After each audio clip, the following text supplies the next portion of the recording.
옛날 옛적에 백성공주와 정치못난이가 살고 있었어요. 민주당 정권의 반시장적인 부동산 정책으로 인해서 주택 가격이 수직 상승했고, 거기에다가 LH 사태, 대장동 게이트, 이런 권력과 유착된 부정부패에서 비롯된 이런 반칙, 특권, 이런 것들이 우리 대장동 개발은 부정패고 반칙이고 특권이다. 우리 서결이 형 멋져. 백성공주야, 너 저번 대선 토론 봤어? 서결이 형이 그러던데 대장동 개발의 설계는 당시 시장이었던 이재명 후보의 지시, 방침에 따른 거라면서? 윤석열이 토론에서 그렇게 이재명 후보를 물고 늘어지던데 말이지. 이재명 후보는 어디까지나 대장동 개발 과정에서 성남 시민들에게 최대한 이익이 돌아가도록 민관 합동 개발 구조를 설계한 거야. 이재명 후보가 아니었다면 성남 시민들은 큰 피해를 봤을 거라고. 그게 무슨 소리야? 이재명 후보가 성남시장이었다고는 해도 100% 공영 개발은 불가능한 상황이었어. 이재명 후보가 공영 개발을 추진하니까 성남시 국힘당 시의원들이 벌떼처럼 들고 일어나서 지방채 발행을 부결시켰잖아. 그래서 이재명 후보가 어쩔 수 없이 민관 합동 개발을 추진한 거야. 어쨌든 이재명 후보가 시장이었으니까 책임이 큰 거 아니야? 민간 투기 세력이 돈을 많이 챙길 수 있으니까 미리 이것만 받아가라, 이렇게 비율로 상한선이라도 정해뒀어야지. 다른 개발에서는 보통 투기 세력이 공사비를 뻥튀기해서 더 많이 받아내는 경우가 많았어. 그래서 성남시는 공원, 터널 등 사용 용도를 구체적으로 지목해서 화천대유에서 미리 안정적으로 5,800억 원을 환수한 거야. 그럼 대장동 개발 과정에서 화천대유의 김만배, 남욱, 정영학 같은 사람들이 3억 5천만 원을 투자했다는데 어떻게 1조 원이 넘는 천문학적 폭리를 챙겼어? 결국 이재명 후보가 화천대유 배만 잔뜩 불리게 수익 구조를 설계한 거 아니야? 3억 5천만 원은 투자 비용이 아니라 기본 자본금이야. 예를 들면 집 살 때 필요한 계약금 같은 거지. 화천대유의 진짜 개발 투자금은 350억 원 정도였고 실제 수익은 500억 원 정도여서 실제 수익률은 50% 정도밖에 안 됐어. 그런데 윤석열은 이걸 가지고 화천대유가 3억 투자해서 수천억을 번 것처럼 가짜 뉴스를 퍼뜨린 거야. 엥? 그럼 이재명 후보가 화천대유에 특혜를 몰아준 게 아니라고? 하지만 공공환수를 했다고 해서 민간 사업자가 그렇게 많은 이익을 가져가게 둬도 괜찮은 거야? 화천대유는 이재명 후보가 성남시장에서 퇴임하고 부동산 가격이 크게 올라서 막대한 이익을 챙긴 거야. 부동산 값이 갑자기 이렇게나 치솟을 줄 누가 알았겠니? 그리고 성남시가 민간 참여자들끼리 계약한 수익 배분까지 관여할 수는 없는 거라고. 그래도 난 이재명 후보가 너무 수상한데? 그럼 대장동 논란을 부산 해운대 LCT 논란과 비교해 볼게.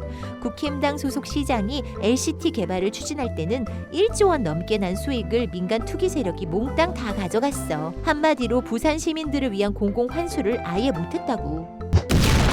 그러면 구속된 유동규 같은 사람은 뭐야? 대장동 개발 당시에 성남시 공무원이었잖아. 유동규는 대장동 개발 과정에서 화천대유에서 뇌물을 받았다는 의혹이 있던데? 이재명 후보가 성남시장 당시 부하 직원 관리를 잘못한 측면은 있지. 그래서 이재명 후보가 인사권자로서 깊이 사과드린다고 국민 앞에 머리도 숙였어. 그런데 일부 직원이 개인적으로 비리를 저질렀다고 해서 한 푼의 개인 이익도 안 챙긴 이재명 후보를 부정부패의 몸통으로 몰아가면 되겠니? 서결이 형 말처럼 돈 흐름을 추적해보면 누가 대장동 개발 비리의 몸통인지 확실히 나올 것 같은데? 말 한 번 잘했네. 돈 흐름을 따라가니까 곽상도, 박영수, 윤석열 이름이 나온 건 아니?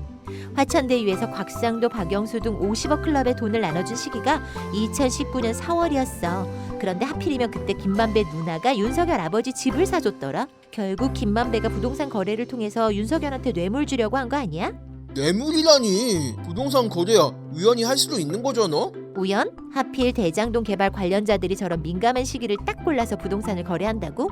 그리고 말이야, 대장동 개발 사업에 들어간 화천대유의 자금은 부산저축은행 부실 대출에서 나왔어. 당시 부산저축은행 사건을 수사한 담당 검사가 윤석열이었고 50억 클럽 박영수가 상대편 변호사였어. 그런데 윤석열이 부실 대출 범죄를 눈감아줬다는 의혹이 있다고.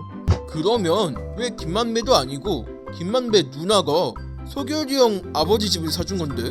뇌물을 줄 거라면 바로 서결이 형 통장으로 쓰면 되잖아.